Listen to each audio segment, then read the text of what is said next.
নমস্কার, আমি অধরা। তবে ধরা দিয়েছি আজকে নতুন আরেকটি ভিডিও নিয়ে। আজকের ভিডিওটি একটু অন্যরকম। ভাবলাম আজকে আমার লিভিং রুমে যে সোফাটা রয়েছে সেটার কভারটাকে একটু চেঞ্জ করে দিই, নতুন কিছু পাতি। তো তার জন্য আমি আজকে বের করে নিচ্ছি একটা পুরনো সোফা কভার। পুরনো বলতে বেশ কয়েক বছর আগে কেনা, এবং এগুলো তোলাই থাকে, খুব একটা পাতি না। তার প্রধান কারণ এর রংটা সাদা। তো যে কোনো জিনিস সাজানো গোছানোর আগে মনে হয় একটুখানি ডাস্টিং বা ক্লিনিং করে নিই, সেটাই করে নিচ্ছি এখন। এই সোফা সেটটির ক্ষেত্রে একটা সুবিধা রয়েছে, দুপাশেই একটু করে জায়গা রয়েছে যেখানে নিউজপেপার কিংবা ম্যাগাজিন ঢুকিয়ে রাখা যায় এবং বসে থাকা অবস্থাতেই প্রয়োজন মতো তুলেও নেওয়া যায়। আর এখানে আমি এখন সোফা কভারটি পেতে নিচ্ছি। যে সোফাটি নিয়ে এখন আমি কাজ করছি এটা কিন্তু আসলে একটি সোফা কাম বেড, এবং খুবই দুঃখের বিষয়, সোফা কাম বেডটি যখন কিনেছিলাম আজ থেকে প্রায় 6-7 বছর আগে, তখন তো দোকানে দেখে এটি খুবই পছন্দ হয়েছিল, কোনো কিছু না ভেবেই কিনে নিয়েছিলাম এবং দামও অনেকটা পড়েছিল। কিন্তু এখন বুঝতে পারি আমাদের লিভিং রুমের সাইজ অনুযায়ী কিন্তু এই সোফা কাম বেডটি এখানে একেবারেই বেমানান, বা বলা যেতে পারে অপ্রয়োজনীয়। কারণ এটিকে কখনোই খোলা যায় না, খোলবার মতো যতটুকু স্পেস দরকার সেটি এখানে নেই। আমার সোফার উল্টো দিকে রয়েছে ডাইনিং টেবিল, তো এটাকে খুলতে গেলে ডাইনিং টেবিলে গিয়ে আটকে যায়, সুতরাং এটা প্রায় খোলাই যায় না, বা খুললেও খুব সামান্য একটু খোলা যায়। তো তখন বুঝতে পারিনি যখন কিনেছিলাম যে কাজে এটা লাগানোর কথা, অর্থাৎ সোফা কাম বেড, সোফা এবং বেড হিসেবে তার অর্ধেকটাই আমরা ব্যবহার করতে পারি না। তো সোফার দুদিকেই ভাবলাম কিছু কিছু জিনিস রাখি। একদিকে তো রেখেছি একটা ফ্লাওয়ার ভাস টুলের ওপরে, আর এদিকটায় আরেকটা লম্বা ফ্লাওয়ার ভাস রাখছি যার মধ্যে কতগুলো আর্টিফিশিয়াল ফ্লাওয়ার রেখে দিচ্ছি। এটি একটি প্লাস্টিকের টি টেবিল, এটা অনেকের বাড়িতেই থাকে, আমার বাড়িতেও অনেক কালের পুরনো, এটা ফেলে দেইনি কারণ প্রয়োজন মতো এটাকে তো খুলে রাখা যায়। তো এমনি ফেলে রাখলে বা এমনি দেখতে কীরকম একটা লাগে, ভাবলাম এর ওপরে কিছু একটা কভার দিয়ে দিই, খানিকটা দেখতে ভালো লাগবে। আর এই টি টেবিলটির ওপরে ভাবলাম দু একটা জিনিস রাখি, খুব বেশি কিছু রাখার মতো স্পেসও নেই বা ভালোও লাগবে না, তাই একটা ছোট্ট ফুলদানি এবং তার পাশে একটা ছোট্ট ট্রের ওপরে দু একটা সাজানোর জিনিস, আমার মেয়েরই পুতুল এবং একটা লাইট রাখলাম যেটা অনেকটা হ্যারিকেনের মতো দেখতে।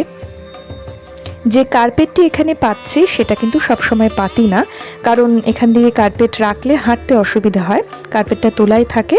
তো মাঝে মাঝে গেস্ট আসলে বা ডেকোরেশন পারপাসে কিন্তু পাতি, কিংবা শীতকালে তখন সবসময় পাতা থাকে। তো আমার কিন্তু গোছানো কমপ্লিট। কীরকম লাগছে একবার চলুন আপনাদের সঙ্গে সঙ্গে আমিও দেখি, কারণ আমার চোখ দিয়ে দেখা আর ক্যামেরার লেন্সে দেখা দুটো দুরকম হয়।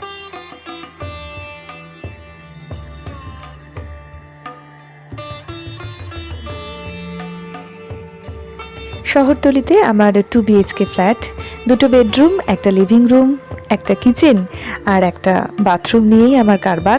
তো এর মধ্যেই যা কিছু আমাদের করতে হয়, মানে সাজানো গোছানো, ডেকোরেশন, মেকওভার, যা কিছু ওই 4টে দেওয়ালের মধ্যেই। জায়গা যেহেতু কম, মনে ইচ্ছে থাকলেও সবসময় সব কিছু করা যায় না, ওই অল্প স্পেসের মধ্যেই সমস্ত জিনিসকে একটু এদিক ওদিক করে চেঞ্জ করে নিয়ে নতুনত্ব দেখতে লাগে এবং মনে হয় যেন নতুন কিছু করলাম।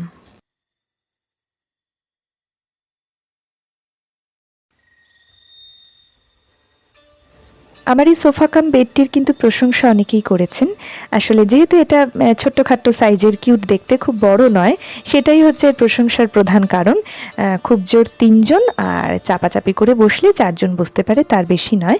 কিন্তু এর আকৃতি, গোলগাল চেহারা ইত্যাদির জন্য কিন্তু একে অনেকেই পছন্দ করেন।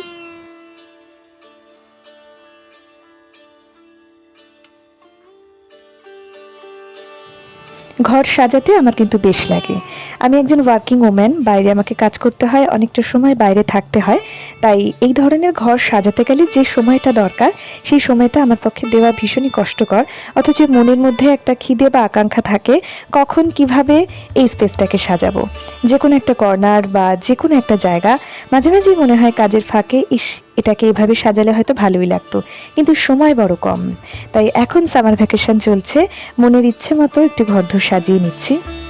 যখন শপিং করবার দরকার পড়ে তখন কিন্তু আমার নিজের সাজগোজ বা প্রয়োজনীয় জিনিসের থেকেও বেশি আমার ভালো লাগে ঘরের অপ্রয়োজনীয় জিনিস কিনতে। আসলে অপ্রয়োজনীয় এই কারণেই বললাম, বড়রা বলেন আর কি, আমি এত পরিমাণে আজে বাজে ঘর সাজানোর জিনিস কিনি যেগুলো তাদের কাছে অপ্রয়োজনীয় বটে, কিন্তু ওই যে বললাম একটা নেশার মতো, মনে হয় আরও কিনি এবং তারপর আরও কিনি। তো এখন এখানে বসেছি, এই সোফাটার এই জায়গাটা আমার ভীষণ পছন্দের এবং এই সাইডটাতে বসেই আমি টিভি দেখি এবং কফি বা চা খাই।